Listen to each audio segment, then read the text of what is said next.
What happens when you put a master communicator and salesman together with a dreamer in the world of real estate? Layer onto that a man with deep Jewish beliefs. You get one interesting story. The story is next level this week on Jewish Grit.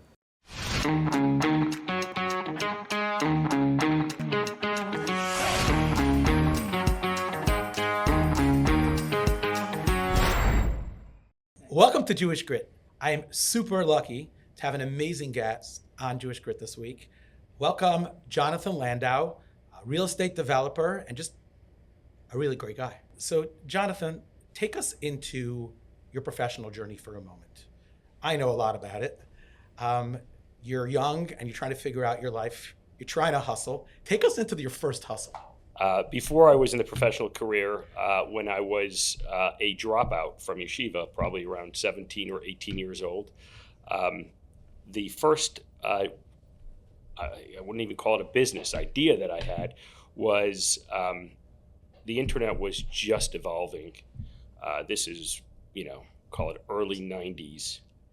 And you were now able to get information either via mail-in phone sources or things like that, because it wasn't yet a World Wide Web, where you can get information about occurrences that took place in your neighborhood or around your neighborhood. And the concept was to find out where there were fires that had fatalities and sell to the neighboring homeowners fire extinguishers, because at that point in time, people really didn't have fire extinguishers in their home, or at least in the world that we lived in, people didn't. So we would get these clipping agencies that would give us news indications of where fires occurred. We would use some tracking data to find out who the neighbors were. We'd send them mailers, and the statistics were if 1 out of every 50 people responded, you could make a lot of money. Unfortunately, the data that we were getting wasn't necessarily as accurate as we thought it would be, and the hit rate was a lot less than what we expected. And after a while, it became clear that this needed more of a definitive data source and program to make it successful. Probably within a year or two, that was readily available in the marketplace, but at that point, it wasn't. That was my first endeavor into business. I'm cutting you off for a second. What did you learn from that? Not every great idea is a success. Has that served you well? I'd like to say that I'm a glutton for punishment, but yes, I think you've got to think through the likelihood of success on every endeavor. I think you still need to be inspired by your great ideas, as I think we'll get to later on in the conversation. Part of inspiration is taking the effort to the maximum extent that you can, and believing that you have capabilities to succeed. But definitely, I would say double checking yourself, triple checking yourself is good practice. So that doesn't work. At some point you decide that you're going to law school, correct? Right. I actually, before I got married, my parents said you can't get married until you have a livelihood. I worked in a warehouse. And that for about a year before I went to law school. I was only 19 years old at that point in time. I probably got paid less money than what minimum wage. The lowest minimum wage was. They paid me less than that, but it was a job. And then I went to law school the following August.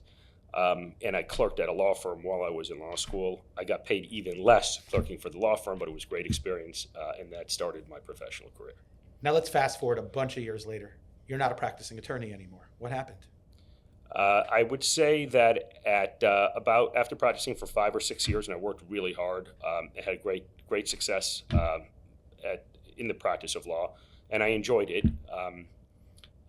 It became apparent to me that instead of actually representing other people and helping them succeed in business, it would make more sense to do it myself.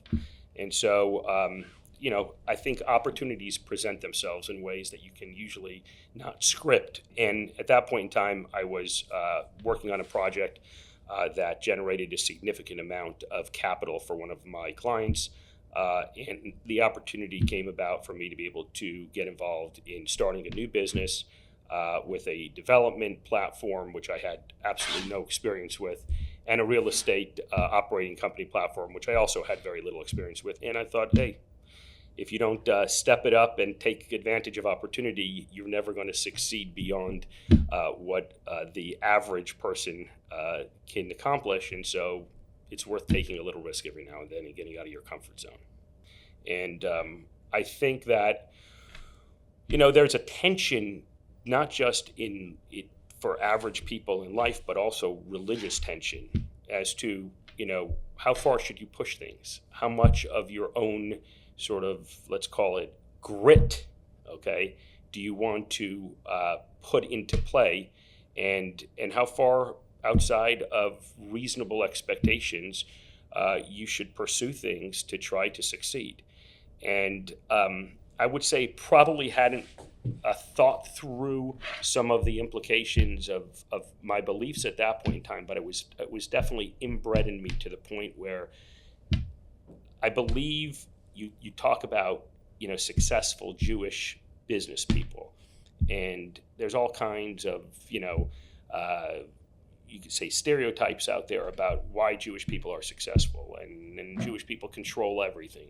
But the truth is that if you really believe in God the way I was raised and the way you were raised, then you believe that the natural limitations that we have as human beings are somewhat enhanced by your belief in God. And so it's very, I would say, apropos that we're coming up upon the Passover holiday now.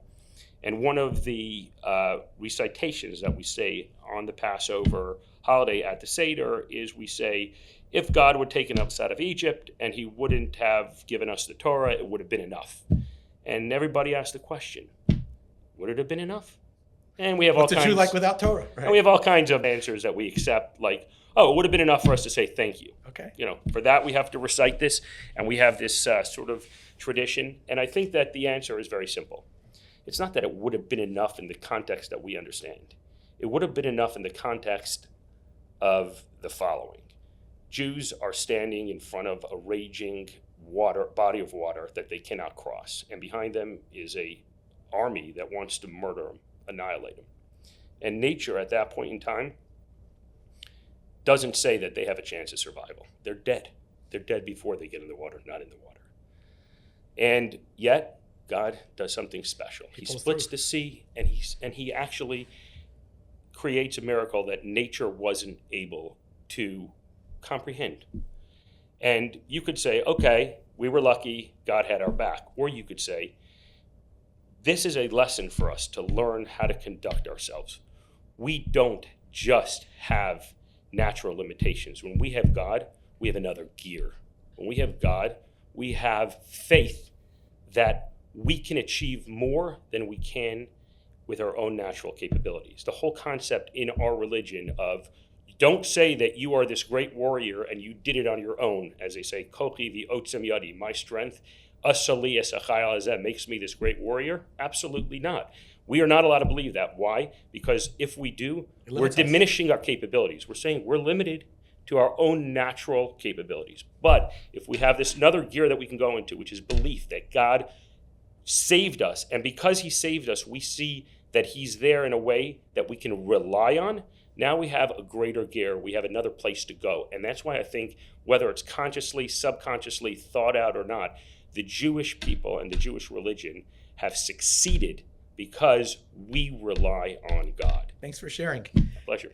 I'm going to push back a little bit. Go ahead. So you start this real estate career and you do have a lot of success. I guess you had that extra gear and built a lot of things very successfully.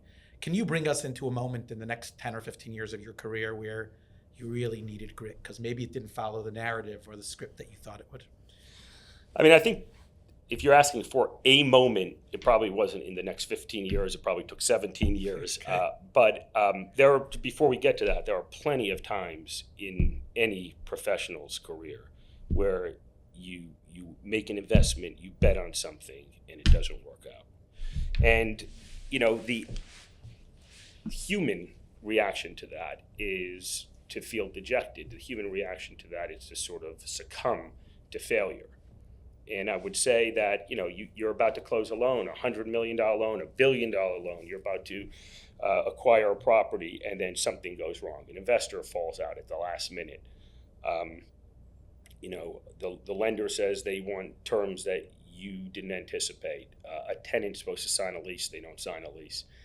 These are all kinds of things that are not in your control that happen every day in everybody's life, or sometimes not every day, but at meaningful times in your life.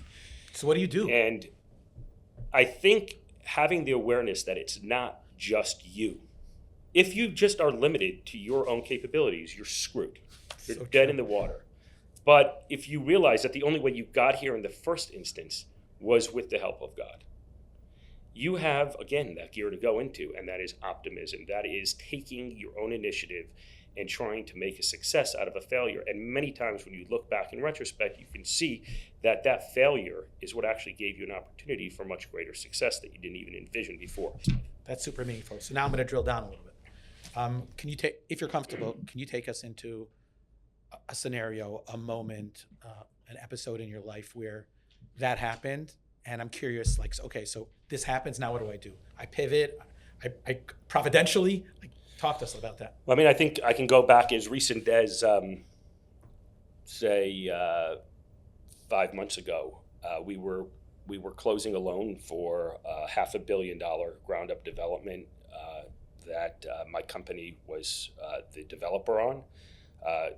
For the first 17 years of my career, I worked with partners and did a lot of big deals, billion-dollar deals, but there was always somebody else next to me. And here I am now undertaking to do a very large $500 million development on my own.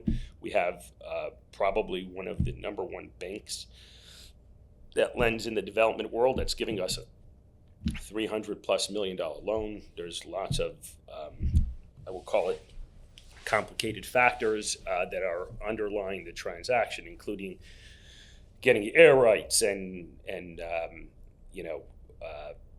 making deals with neighboring properties and having equity investors that had special deals and all kinds of different transactions that had to align for us to be able to execute.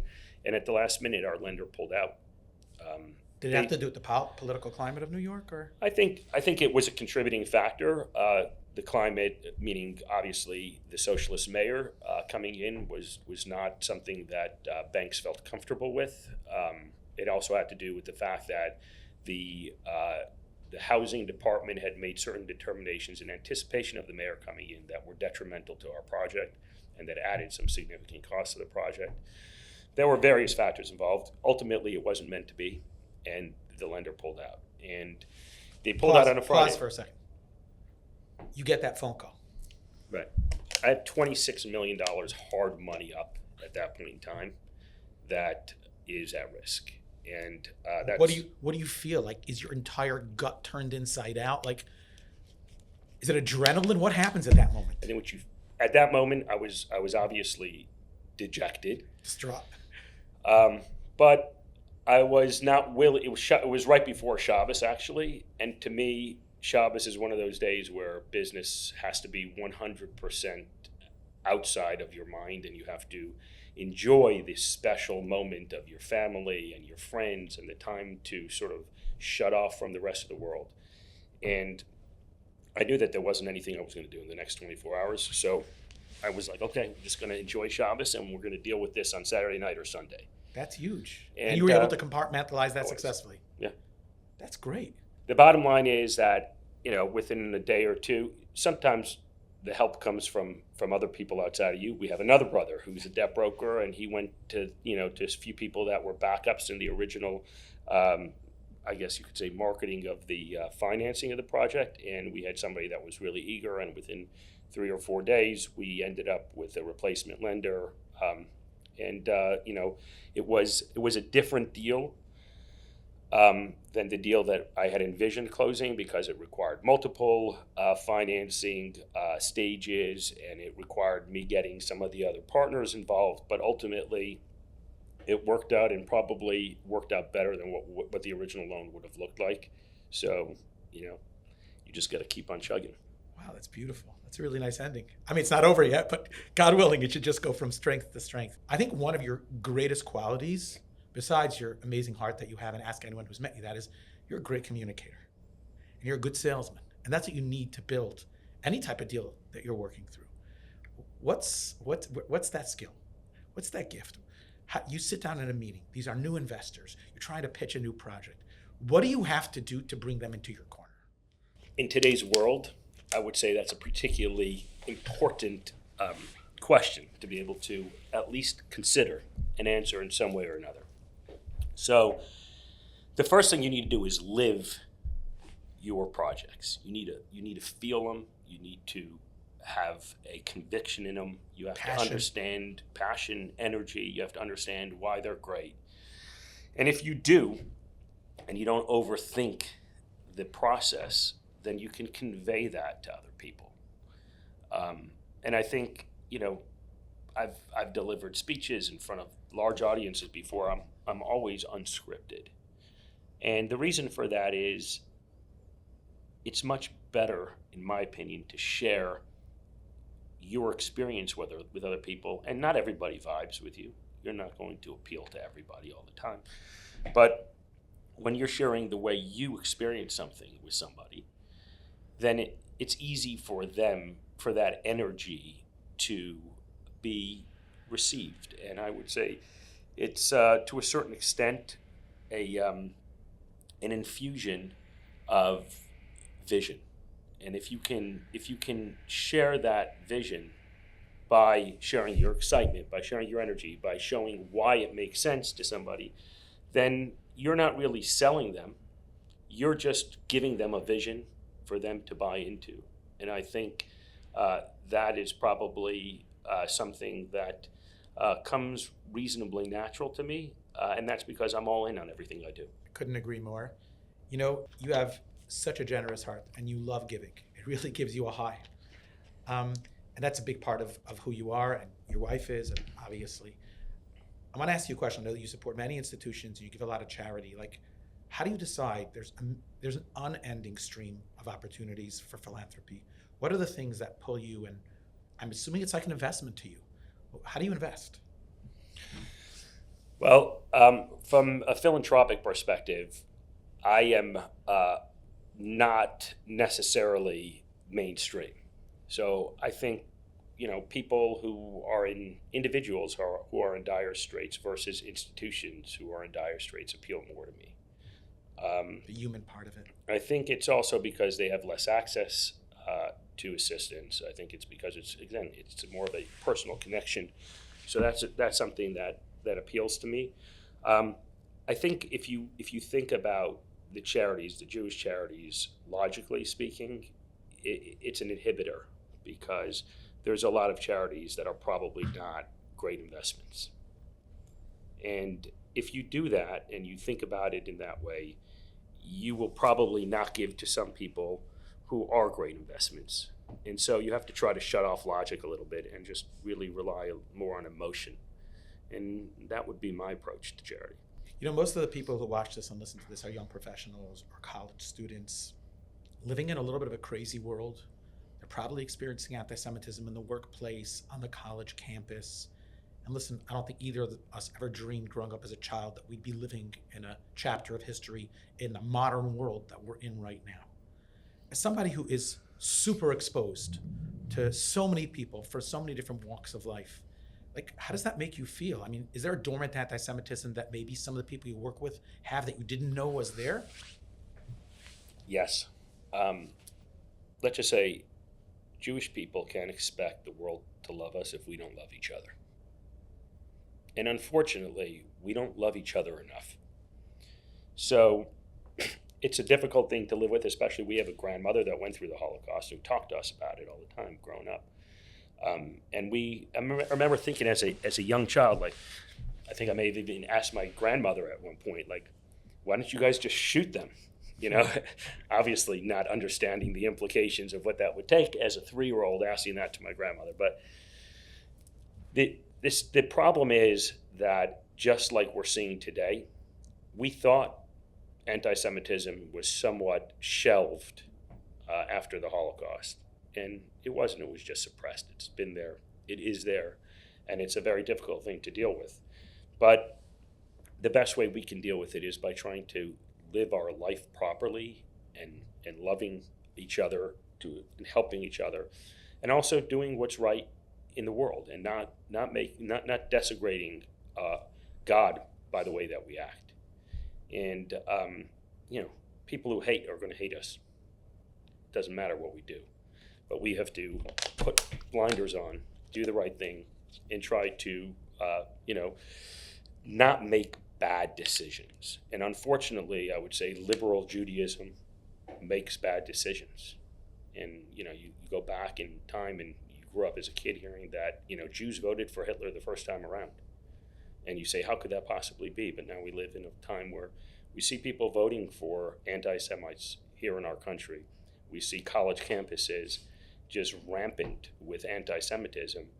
And you have to say to yourself, okay, we need to bind together and we need to take a position and we need to try to make much better decisions. You have a microphone in front of you, and it's an opportunity to share a message with our student and young professional population around the entire globe, literally.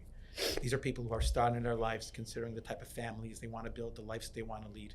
As somebody who has significant life experience, both professionally and personally, what would you want to share with them? I would say being able to live an Orthodox Jewish life and celebrating Shabbos with your family, with your kids, with your loved ones, with your friends is the most special experience you could ever have in this world. Being able to shut off your phone for 24 hours and reinvigorate your life with your loved ones is a gift from God. And having holidays together with your family and friends and enjoying your life. And I'm not saying enjoy your life in a synagogue. I'm saying enjoy your life with all of the accoutrements that are available to you, with all the luxuries that are available to you, but with your friends and family. That is a special way to live. And it's a way that is integrated in our religion.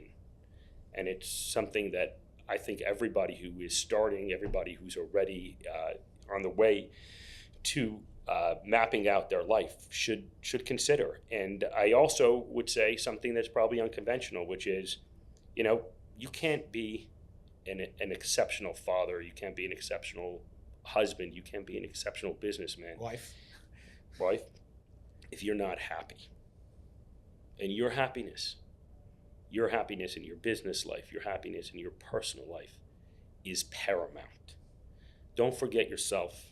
Don't forget your spouse. Don't forget the relationship that you need to have with each other in order to be great parents, in order to be successful in your business. Don't forget the experiences that you need to have to be somebody that other people can benefit from.